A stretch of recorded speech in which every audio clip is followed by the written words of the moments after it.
Começou o Hashtag Educa, a nossa conversa sobre educação aqui na Multirio, na NET, no canal 26 e também no Facebook da Multirio. Seja muito bem-vindo ao Hashtag Educa, que hoje tem um assunto de interesse mundial. A gente às vezes pensa que essa questão é doméstica, e mais doméstica ainda, né, da nossa cultura, mas hoje você vai ver que a responsabilidade, a defesa do direito, da segurança, da proteção, do papel da mulher é uma questão que interessa ao mundo inteiro. Hoje a gente vai falar sobre os direitos da mulher, os preconceitos e essa questão, viu? Você que acompanha a gente no Hashtag Educa, que sabe que a gente sempre lida e acaba também pegando aí um viés mais para a escola, essa questão não é uma efeméride não, viu? A gente não tem que celebrar o Dia Internacional da Mulher somente em março. Todos os dias devem ser celebrados e essa luta pelo papel do feminino mesmo tem que ser uma luta diária. Ainda há muito do que se fazer. Até porque, olha só, no Brasil, os casos noticiados pela imprensa nos últimos dias, nos últimos meses, eles tomaram conta das páginas policiais e também das rodas de conversa. Mas, por incrível que pareça, mesmo que todo mundo fique indignado, que ache que não deve acontecer casos de espancamento, como a gente tem visto, e outras questões, isso ainda cai rapidamente no esquecimento. Cai tanto que a gente volta a noticiar. Então, está na hora da gente falar assim, falar com as crianças desde os pequenos, falar isso dentro de casa, falar na mídia, trazer isso para dentro da escola, que é super importante. A gente ainda tem um menosprezo quanto à questão da mulher na sociedade. Contudo, muito já foi feito e conquistado graças a mulheres como as nossas convidadas aqui do Hashtag Educa de hoje. Então, sejam muito bem-vindas ao Hashtag Educa. A gente conversa, olha, com Mariama Ba, natural do Gâmbia e estudante de Relações Internacionais da Universidade Veiga de Almeida. Seja muito bem-vinda ao Hashtag Educa, Mariama. Muito obrigada pelo convite. E Silvia Monte, diretora do Centro Cultural do Poder Judiciário e consultora e diretora da peça Por Elas, que trata da história de 7 mulheres que, em comum, têm a violência na sua vida amorosa. Você já sabe, você envia seus comentários, conta a sua experiência, acompanha com a gente conteúdo extra nas postagens do Facebook, aqui do programa do Hashtag Educa, e também encontra mais conteúdo no portal da Multirio. Seja muito bem-vinda, Silvia, também ao Hashtag Educa. Muito obrigada pelo convite. Então, a gente já vai começar falando o seguinte, contando a história da Mariama. Mariama, você é natural da República do Gâmbia. Sim. Foi obrigada a parar de estudar, não é isso? Sim. Pelo que a gente apurou, foi obrigada a parar de estudar para se casar aos 13 anos. Sim. Ficou ameaçada pelo seu marido. Sim. E chegou a ser fugitiva no seu próprio país. Sim. Por que e como você decidiu vir para o Brasil? Primeiramente, muito obrigada pelo convite. Me sinto muito honrada de estar aqui hoje. Eu sou, como você falou, sou Mariama, sou diretora da ONG África do Coração também aqui no Rio de Janeiro, realizadora da Copa dos Refugiados, sou atriz, para coincidência, é tipo, uau! Muito bem, sim, eu fui obrigada a casar com 13 anos por motivos de cultura. Nós vimos de cultura que a gente, dentro da nossa cultura, a educação não é tanto prioridade para a mulher.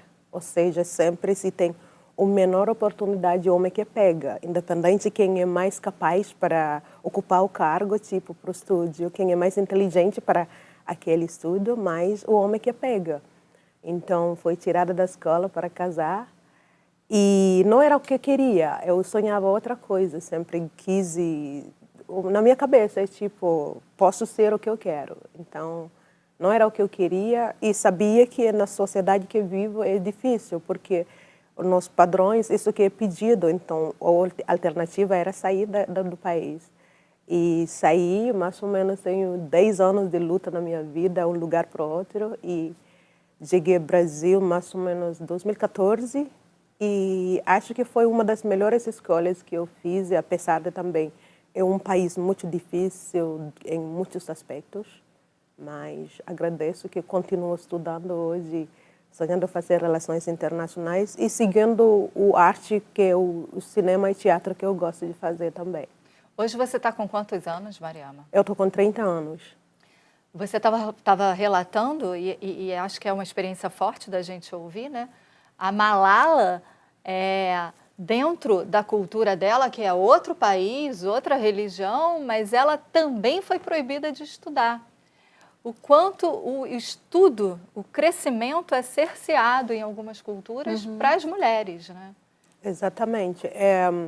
Quanto a gente, por exemplo, a coisa mais triste, por exemplo, pessoas como Mariama hoje ou como Malala são ouvidas, mas comparado no mundo são milhões de crianças que não têm nem voz de falar, ou às vezes são até impedidas de ter a consciência de aprender a importância da educação. Então, eles entram naquele padrão de seguir a sociedade, o que ele dicta, ou seja, a mulher tem um lugar dele e eles acham tão normal, às vezes é difícil lutar com eles, porque às vezes você é visto quase como um inimigo, ou seja, quase você que é mau caráter tentando quebrar os padrões da sociedade. Então é uma luta muito complexa e dolorida, mas muito precisa, muitos Malalas no mundo para lutar por causa da educação. Ele pode fazer muita diferença no mundo. Tem uma questão, já que a gente está ampliando a discussão aqui, eu acho que vale a pena a gente ampliar mesmo, trazer as experiências, porque a gente vai falar do Brasil, e Silvia vai falar isso com muita propriedade hoje aqui nessa conversa, que alguns comportamentos, ainda que tem um grupo que tente transformar, eles são resistentes, que é o caso da mutilação genital feminina, que é costume no Gâmbia, né? Sim. E que foi proibido teoricamente desde 2015, mas ainda assim, mesmo que tenha sido proibido pelo governo de alguma maneira, culturalmente a tradição ainda permanece. Por que é tão difícil, Mariama, você ter essa consciência da população e quebrar determinados padrões, determinadas tradições que são tão violentas com as mulheres? Eu acho que hoje uma das coisas fundamentais que é o direito de cada pessoa é a educação. Se você é tirada da educação, seu direito é tirado, porque você tem que ter consciência de algumas coisas para você saber que não está certo. Eu, de criança também, eu achava que era certo, seja essa mutilação de genital feminino. Apesar de que no Gâmbia ou em Senegal não tudo etnia faz, mas tem muitas etnias que ainda continuam.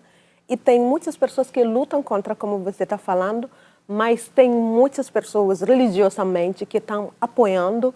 E, às vezes, o benefício religioso, se você pergunta, às vezes não tem essa resposta que você quer saber. Ou seja, por que é tão importante na religião? Eu tenho essa briga com a minha família ultimamente. E teve uma discussão meio feia. A pessoa me falou isso, tipo, como se eu tivesse louca de falando, por exemplo, se eu tivesse um filho, mas nunca mais vou aceitar. Nunca aceitei também, mas é tipo, até isso também é violentado do seu direito. Não faria. A pessoa me falou, não, tem que fazer. Eu falei, por quê?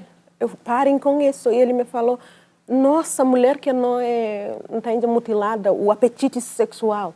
Quase chorei. É seu direito. É sua natureza, Deus que deu. Porque se você acredita nesse Deus que me deu aquele prazer, você precisa tirar. E a mulher que fala disso é muito mau caráter, você quase entende, uma mulher que não é a mulher do padrão da sociedade, tipo a mulher da família do bem. Porque você está falando de uma coisa, é quase você radical. Você é radical contra seu próprio corpo. Eu gostaria de saber o que era isso. Apesar de que aprendi outras coisas, de jeitos de viver, hoje tento combater muitas coisas, sabe? Me aliando com outras mulheres, entendendo a dor de outras mulheres, mas são dores muito complexas e doloridas que o mundo precisa se unir para entender. Porque o benefício, qual é o benefício religioso? O médico, se você vai cientificamente, qual é o benefício? Precisa ter um benefício para nós mulheres, não por o que você acha como homem. Você tem todo o seu direito de sentir seu prazer 100%. É incrível isso, né? Porque você escreveu uma peça, né, que é Por Elas, você é autora de uma peça, e que retrata circunstâncias femininas. A gente está falando do Gâmbia, né, que culturalmente tem suas tradições, tem seu comportamento, mas no Brasil a gente tem. Eu acho que tem uma fala que é muito do Brasil. Não é uma tradição, a gente não tem a tradição como essa da mutilação, mas a gente acaba tendo um machismo tradicional que a gente também escuta, né? Daquela coisa do em briga de marido e mulher, ninguém mete a colher, né? Então, eu queria que você falasse um pouquinho sobre isso. O que você encontrou nos relatos para a escritura da peça que é arraigado na gente e a gente ainda não conseguiu superar isso, Silvia? Bom, estou respirando aqui. Na verdade, eu acho que a gente tem que começar falando mulheres do mundo univos, né? A gente tem que se unir, realmente. Nós todas temos que nos unir com muita força para acabar, para exterminar com o machismo, com o patriarcado, com essa ideia de que a mulher é um ser inferior ao homem. E eu acho que nessa luta, homens e mulheres têm que estar juntos. Acredito que se os homens não mudarem a cabeça, as mulheres não vão conseguir vencer essa luta. Então, eu concordo com a Mariama que isso tem que partir realmente da educação. A gente tem que educar nossos filhos de outra forma. A gente tem que pensar a nossa vida como cidadã, como mulher, também de outra forma. E o que eu fico pensando com relação a a peça que nós fizemos, é que a peça, ela mostra, é como se nós tivéssemos um coro de mulheres, são 7 mulheres na peça, dentro de um coro maior que é a nossa sociedade. Então, esse coro, que como se fosse um coro grego, né? Só que é um coro carioca, é um coro brasileiro de mulheres, reverberando todos os preconceitos, todas as pressões, todas essas padrões de comportamento que as pessoas acham que são naturais, quando na verdade são culturais, dessas mulheres nossas, nós. Então, assim, o que o Por Elas faz, todo mundo que vai assistir o Por Elas acaba se identificando, não com uma daquelas mulheres, mas com todas aquelas mulheres. Fala de alguma maneira. Eu queria mostrar para vocês, a gente vai soltar algumas imagens da peça enquanto a Silvia conversa com a gente. E outra coisa também, você vai observar aqui no hashtag, ao longo de todo o programa, a gente vai estar colocando aí nos créditos os principais canais de defesa das mulheres. Então, Delegacia da Mulher, Conselho da Mulher, onde você pode procurar ajuda se você precisar, se estiver passando por uma questão de violência, você pode procurar. A gente vai ver as imagens. São 7 mulheres que vivem questões de agressão pelo parceiro. Exato. Elas estão reunidas num não local, vamos dizer assim, né? Elas estão reunidas num não local, ninguém sabe exatamente que local é esse que elas estão, nem elas próprias. E a única coisa que a gente entende quando começa a peça é que, aos poucos, a gente vai entendendo que elas estão ali porque todas elas sofrem violência contra a mulher, contra elas pelo parceiro, violência com relação ao parceiro. E conforme... Então, tem mulheres de classe... mulheres ricas, tem uma mulher rica que representa uma classe muito... superior no sentido econômico, né, em que a gente pensa, isso não acontece ali, e acontece, e ela vai mostrando como acontece. Aí você tem uma menina que mora numa comunidade, que é namorada de um traficante, e aí ela conta toda a realidade ali dela. Nós temos uma que sai foragida do Nordeste, porque o pai vende ela para prostituição.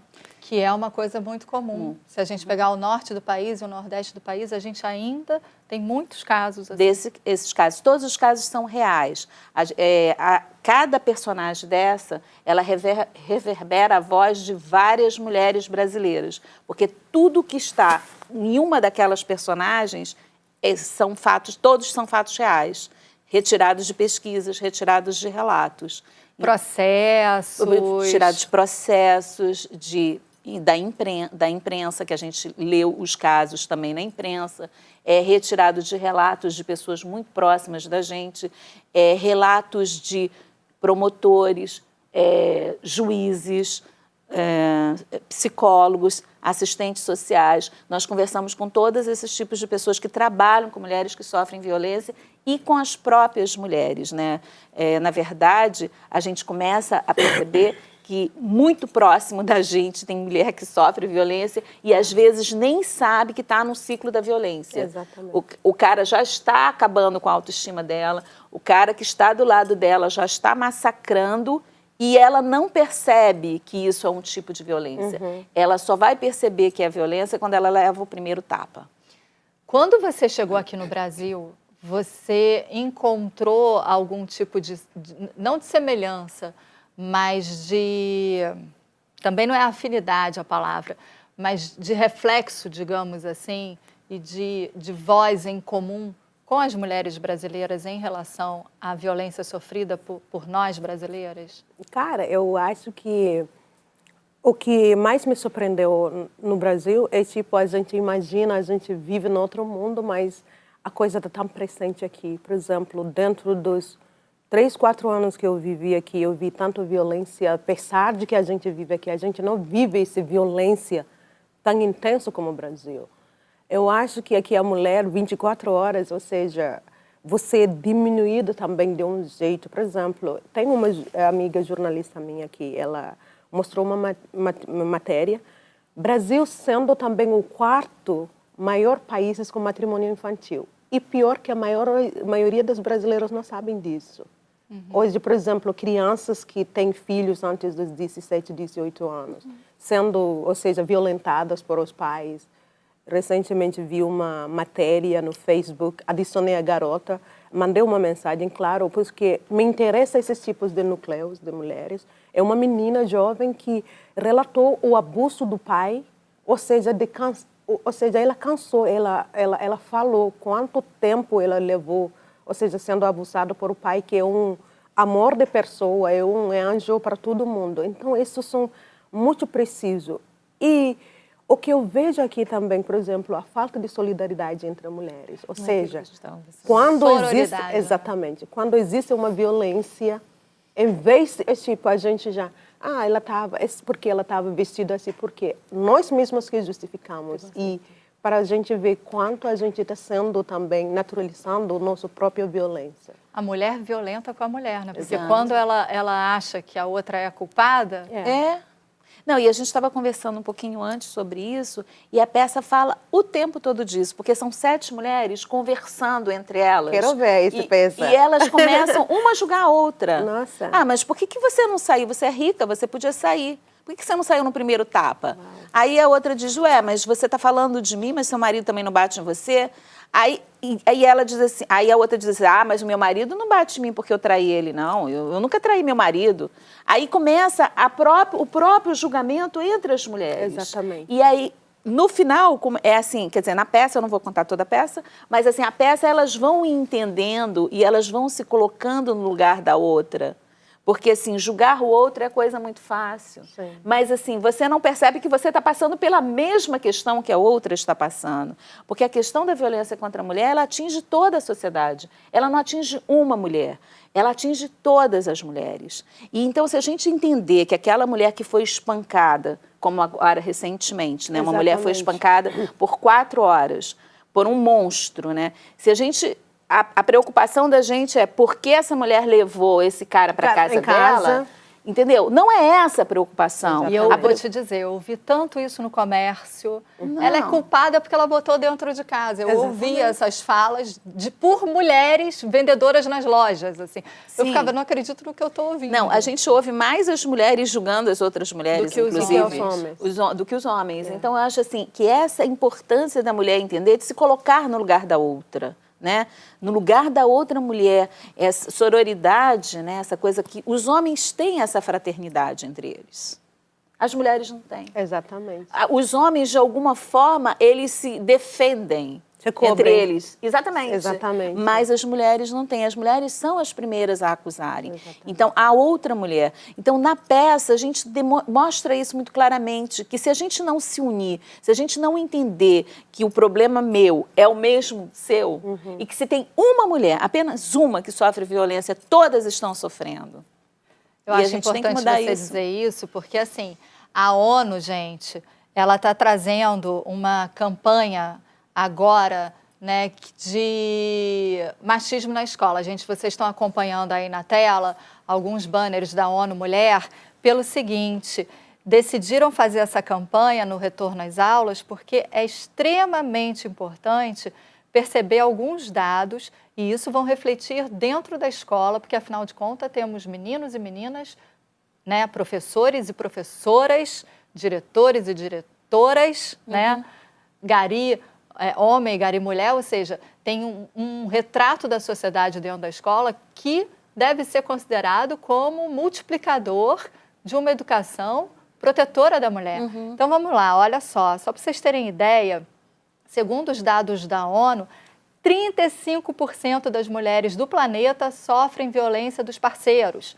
Em 2017, mais de 80 mil mulheres no mundo foram intencionalmente mortas pelos seus parceiros íntimos ou por membros da família, né? O que significa que 137 mulheres são mortas por um membro da própria família todos os dias em vários países. Globalmente, 1 em cada 3 estudantes com idades entre 11 e 15 anos sofre bullying na escola, por isso essa campanha da ONU. E as meninas sofrem violência psicológica dentro desse bullying na escola, quanto à aparência, o corpo e a reputação. As meninas, geralmente, o bullying feito com as meninas tem a ver com difamação das meninas. Para isso, vocês acabaram de ver na tela aí os cartazes que estão disponíveis. Se você é professor, quiser acessar o site da ONU Mulheres, está lá um planejamento de aula, tem todo esse material para você trabalhar a questão do machismo e do feminino na escola. Acho que vale a pena assistir. A gente estava falando isso, trazer isso para a educação desde pequeno é extremamente importante, né? Sim. Não, eu fico pensando assim, se a gente se não partir para a educação, a gente não vai resolver o problema. Porque a educação é a base de tudo. E a educação começa dentro de casa e começa na escola. Então, dentro de casa, a gente repete os padrões sem perceber que está repetindo. Quando um companheiro da gente, que até é um companheiro bacana, diz assim, pô, eu ajudo a minha mulher, essa frase já está errada. Ele não tem que ajudar nada. Eles têm que dividir tudo. Entende? E a gente acha bacana um parceiro falar isso. Eu ajudo. Não, você não ajuda, você divide comigo igualitariamente. Até porque nunca é igualitariamente, né? As divisões das tarefas dentro de casa nunca são igualitárias. Mariama estava falando, né? Ainda tem que cuidar, a gente estava falando da possibilidade de ir em reunião de pais e tal, fica sempre para a mulher, né? Sim, por exemplo, na minha cultura, quando a gente era mais jovem, a gente tinha um tipo de coisa, trabalho da mulher em casa, que era cuidar, lavar, limpar, fazer tudo em casa, cuidar do marido. E o marido trabalhava fora, só que agora a mulher ainda trabalha fora e volta, cuida do marido igual. E ele está sentado fazendo nada. Ou seja, são coisas que a gente não tem consciência. Por exemplo, a gente acha que é tão normal, como a Patrícia estava falando. Silvia, desculpa. Como a Silvia estava falando, tipo, achando que a gente está fazendo um favor. Ou seja, não é favor, é amor compartilhado entre duas pessoas. E quando a gente fala de tudo, a gente precisa de base ou seja, a educação dentro de casa. Até, por exemplo, se a gente fala de preconceito, começa dentro de casa. Ou seja, uma criança até determinada idade não tem esse preconceito, brinca com qualquer pessoa sem preconceito, sem apontar no tipo de cabelo, no tipo de pele, sei lá. Mas conforme a gente, com o que a gente consome dentro de casa, apontando o dedo, fazendo piadas que, por exemplo, existem piadas ou brincadeira quando você se diverte, eu me diverto, tipo fazendo brincadeira com o meu cabelo. Se é engraçado para mim, é brincadeira. Se não é engraçado, você está me agredindo. Então a gente precisa também entender até que lugar a gente está invadindo o outro. Ontem teve uma pessoa, chegou no metrô do Botafogo, ela falou, nossa, seu cabelo é muito bonito. Eu posso tocar? Eu senti, não pode tocar meu cabelo. Não é que estou sendo grosseira, não. Mas eu não vou te falar porque seu cabelo... Até estou sentindo que está bem peinadinho, não quero que você me... Então, eu acho que é muita invasão para você tocar meu cabelo, para saber a textura, ou seja, que diferença faz. Tem coisas que a gente realmente tem que conversar em casa. Olha só, outra campanha super importante lançada pela Prefeitura aqui do Rio de Janeiro durante o Carnaval trata da importunação sexual. A gente está vendo aí o cartaz que foi liberado durante esse período de Carnaval, que é aquela história do se eu disse não, respeite, né? Exatamente. Isso também é extremamente importante, ser conversado na escola, ser conversado na família do jeito que a gente está tratando aqui, também pelo seguinte, dados da ONU ainda, hein? Esse problema é mundial, viu? Essa história da gente dizer sim é sim, não é não, não é só uma questão brasileira. Com aproximadamente 15 milhões de meninas no mundo que acabam experimentando sexo forçado, na maioria das vezes pelos namorados, pelos parceiros, pelos ficantes. Então, entender essa questão de que até onde pode ir o que eu estou dizendo, se eu te permito ter mais intimidade comigo ou não, isso precisa ser respeitado. E a gente aqui na Multirio fez uma marchinha com uma campanha, a gente criou uma marchinha para esse período de Carnaval que você acompanha agora aqui no #Educa. Vamos dar uma olhada. Sim, eu tô de purpurina, caprichei no batom, eu vou fazer a pulupina, talvez até sorria pra você, mas eu sou minha, de mais ninguém, então respeita a minha voz. Se eu digo sim, você vem, mas se eu digo não, vaza que esse bloco não é pra nós. Sim é sim, não é não, aceita logo a minha decisão. Sim é sim, não é não, aprenda de uma vez esse refrão. Até onde você não entendeu? Se manca, Não cara. insiste. Não tô afim. Olha aí, bem-humorado, né? Eu acho que é o posicionamento e é importante, né? A gente dizer mesmo, se colocar como sujeito, como indivíduo, como alguém dono das suas próprias escolhas. E já que a gente está chegando aqui ao tempo final do hashtag, já me avisaram aqui no ponto que a gente tem uns minutinhos, eu queria trazer, Mariama, o seguinte: você decidiu fazer relações internacionais justamente para poder tratar dessa questão da mulher no nível mais global.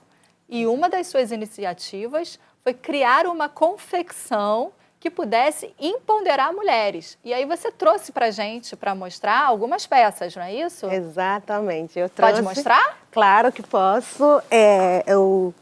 Temos algumas coisinhas aqui, por exemplo, tanto como adulto como para criança. Eu confesso que eu achei que era de criança. Não tinha. Exatamente. E esses são feitos, quem costura isso são pessoas na favela e também mulheres refugiadas. Então, esse é um logomarca que tem a intenção de lutar exatamente, fortemente contra o preconceito e também valorização da cultura africana. E eu sonho, tudo brasileiro, tem um pedaço de África em si, branca, preta, e todo mundo sonha que você um dia vai usar um tecido meu, você vai usar e sem se sentir culpada, tipo, estou fazendo apropriação cultural.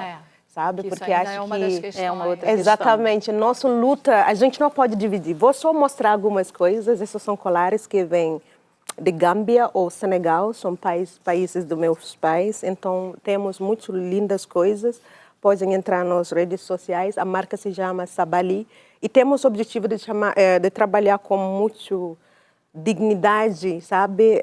Valorização, sabe? Das pessoas. É interessante ela estar falando isso, a gente já está indo para o minutinho final. Eu quero resgatar isso com a Silvia, porque é muito do feminino essa história da costura, do tear, da construção das coisas. E eu acho que quando a gente está falando sobre isso, a gente está falando sobre pele, sobre identidade feminina, né? Sim. E eu acho que é muito importante a gente entender que o feminismo, ele não vem para acabar com o feminino. Muito pelo contrário, né? A gente ouve muito esse preconceito. Ah, é feminista, então não gosta de homem. Ah, é feminista, então é frígida, né? Não gosta não gosta de ter prazer. Outros absurdos, né? O feminismo, ele vem justamente valorizar o feminino. Exatamente. Tirar o feminino, tirar a mulher desse lugar de subalternidade, tirar a mulher desse lugar de não poder. né? O feminismo ele vem justamente para dizer, nós somos tão poderosas quanto vocês, homens. Então, por que vocês nos tratam como inferiores, né? Então, eu acho que é isso. Eu acho que o feminino faz parte da humanidade, né? Os direitos da mulher são direitos humanos. Nós somos o base da humanidade. Sim. Nós somos. Sem mulher não existe a humanidade. É verdade, como a gente gera. Né? Com certeza. Meninas, muito obrigada. O programa está chegando ao fim. Obrigada, Mariama. Obrigada, Silvia. Obrigada a você também. Olha só, você que acompanha a gente no Hashtag Educa já sabe. Ali no Facebook a gente vai fazer as postagens, tanto do trabalho da Mariama, como é que você entra em contato com ela, como é que você procura a confecção, sabe mais da história da vida dela. Silvia, a gente também vai colocar os contatos ali nas postagens do Centro Cultural, acesso à peça. Eu posso falar da exposição? Pode. Nós também estamos com uma exposição no Centro Cultural e Museu da Justiça, e a exposição ela fala sobre a questão dos direitos da mulher na Constituição brasileira, que ano passado, em 2018, fez 30 anos. E essa exposição, ela já começa na escadaria do Palácio, que é um palácio antigo de 1926, com 2 estátuas da Justiça, a Lei e a Justiça, e ao fundo o vitral da Justiça. E subindo a escadaria, a gente colocou nos espelhos de cada degrau os slogans das campanhas feministas. Então, quem ama não mata, mexeu com uma, mexeu com todas, o privado é político. Então, a pessoa já vai subindo as escadarias do Tribunal de Justiça e se encontrando com essas vamos dizer, essas frases que são muito fortes. E a gente começa a pensar, né, o que é o privado é político. Maravilha. Super importante, viu? Então, já sabe, mais conteúdo você encontra nas postagens e no portal da Multirio. E a gente se vê no próximo Hashtag Educa. Até lá. Tchau.